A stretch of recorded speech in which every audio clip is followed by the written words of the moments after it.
So the question I would always dread most in corporate is, where do you see yourself in 3 to 5 years? Because I honestly never had any idea.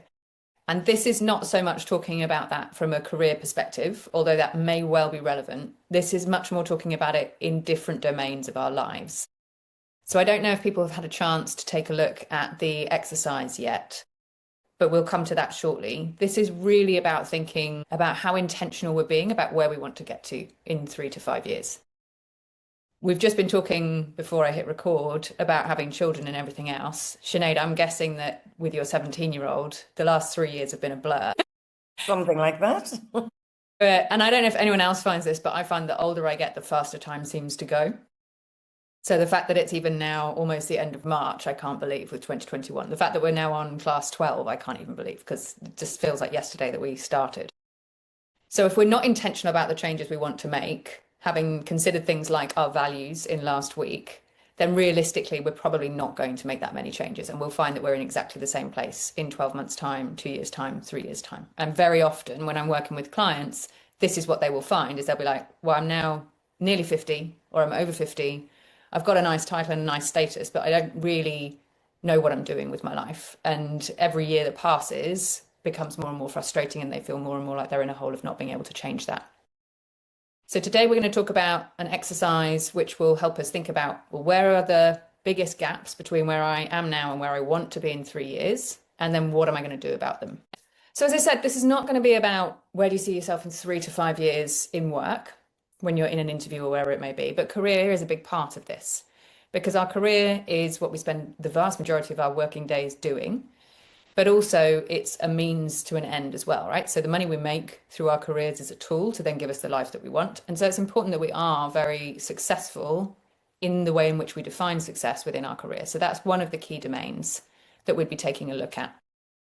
Our health, you'll be unsurprised to hear, the reason we start with Build Better Bodies out of these programs is our health is key. So up until the point where you have poor health, you think you have multiple problems. The minute you become poorly, you only have one problem in life, right? I don't know who said that quote originally, but it always lives just rent free in my head. And that's why I'm always so keen that we take care of ourselves.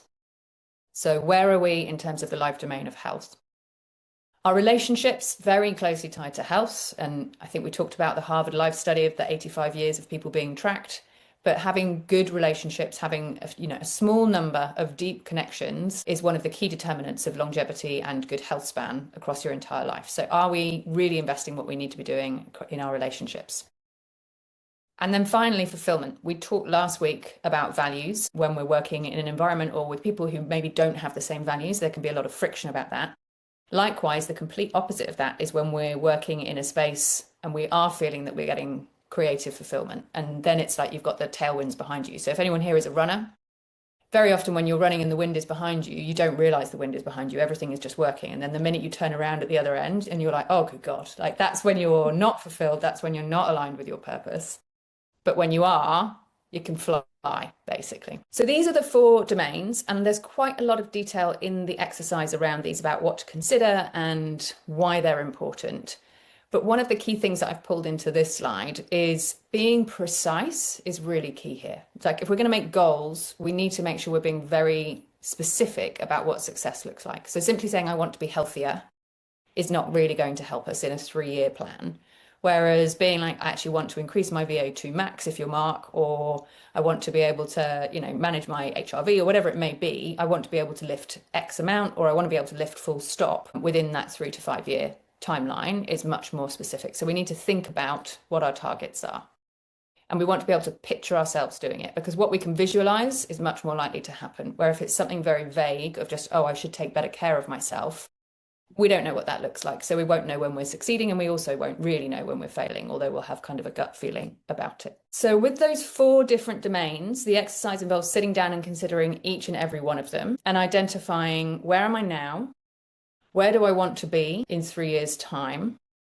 What's the reality? So what's going to get in the way of that happening? And then finally, the last step is a gap analysis. And in that, we have to assess the gap between where we are now and where we want to be as either a small gap, which is potentially just addressed by a small habit refinement, a medium gap, which is where we're actually going to have to change some of our behaviors and reallocate some of our energy and our focus, and then a large gap, which probably means some fundamental restructuring. So I'll give an example on this one, and I can see Mark laughing.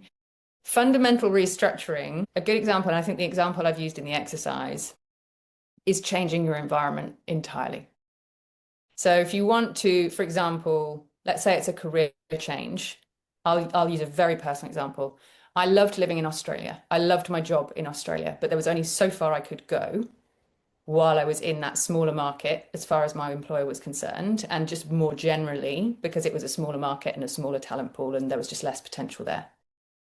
If I had been sensible enough, which I wasn't, but if I'd been sensible enough to have this 3-year plan and go, right, well, actually then to grow, there needs to be a fundamental restructuring. The logical step, which was the one that I fortuitously took anyway, was to move to somewhere like Hong Kong, where there is more opportunity. But that means you have to fundamentally restructure your life. Like, you're changing your environment, you're changing the people you're around, you're changing the opportunities available to you. That's a very major shift. And that's not for everyone. It's maybe not for everyone for a couple of reasons. One, you may not actually want to do it, which is completely valid.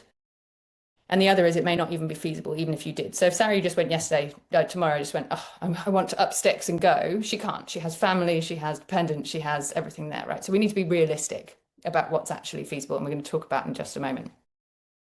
Whereas a small gap, habit refinement, might be, for example, I love coffee.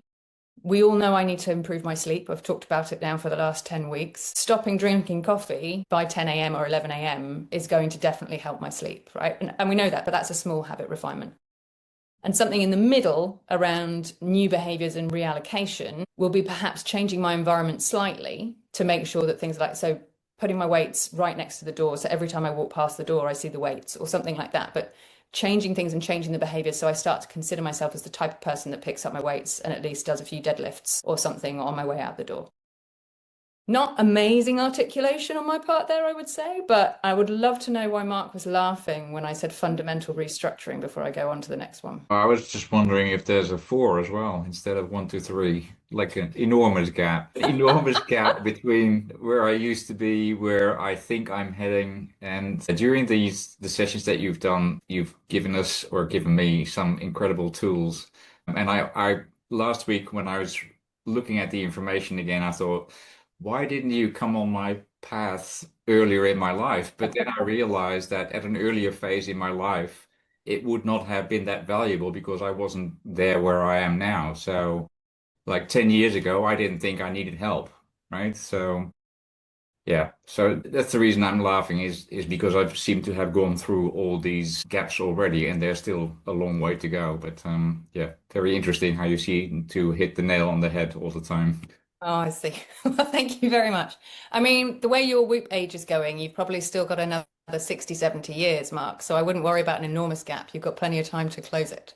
From So, that perspective, yes, correct. yeah, I mean, enormous gap is probably something that I don't have the insurance if someone sues me, if I'm like, get divorced, move away, and someone comes after me in a decade's time. So fair enough. All right. So then the reality check framework. So as I said, we need to be really realistic about the current situation and what is feasible. Ideally, when we're building out our goals and the framework on this one, we're looking at what is the largest gap that we've identified. So of those 4 domains, where is the biggest gap between where you are now and where you want to be in 3 years? Because that needs to be the primary focus. If we don't change things now and we stay on the trajectory we're currently on, we're not going to get there because we got here by not changing things. So the largest gap is the key focus for us. The one decision is, what is the thing that we need to change that will start the domino effect? And I don't know if dominoes is just a very British game, but it's effectively the first one that goes and then chunk, chunk, chunk, everything else cascades after it. What is the one big decision we need to make and the structural choice that we need to contend with? And it's not a habit, it's a decision. So we need to decide, what do we want to be different? And what are we then going to do in terms of behaviors to achieve that difference? And then finally, very critically, the non-negotiables. Because if we don't acknowledge these now, we're not setting ourselves up for success. We need to name what we won't sacrifice. We need to name what is a non-negotiable for us in terms of what needs to stay the same. And that defines the space in which we have to play with when it comes to the decisions we're going to make and the changes we're going to make. And we all have them, right? So for me, that's family. My non-negotiable is my family. They will always come first. So if I wanted to make some huge structural change now to my life, but it meant, you know, deserting or abandoning them, or it was detrimental to them in some way, that's just not going to happen. That's a non-negotiable for me. So it's not realistic. Whereas, you know, if it's something a bit smaller, then it's something I can work with. And then finally, we've got the blueprint as a result of following this exercise. So we'll have mapped out our 4 different domains. We will have identified the biggest lever that we want to pull first. So the biggest gap, the focus area, the decision that will cascade the rest of the changes. But if we don't track this, then it's not going to happen. We're going to stay on the same trajectory. So from blueprint to reality, scheduling for ourselves a bit of a review. So once a quarter on each of those 4 domains, what is the trajectory, and reassessing, and it will only take 10 minutes or a cup of tea or whatever it may be. Monthly, is the gap shrinking or widening from where we were at the outset? And if it widens, that is acceptable, that is fine. Other stuff takes over, other people's priorities take over, but we need to at least recognize that and work with the data that we have.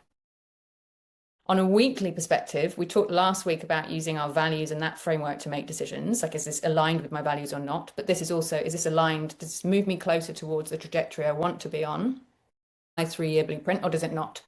And a good example of this might be new projects that come up at work, or new requests or new hobbies or whatever it may be. Is this getting me closer to where I want to be, or is this purely a distraction? Because the world is incredibly good at distracting us.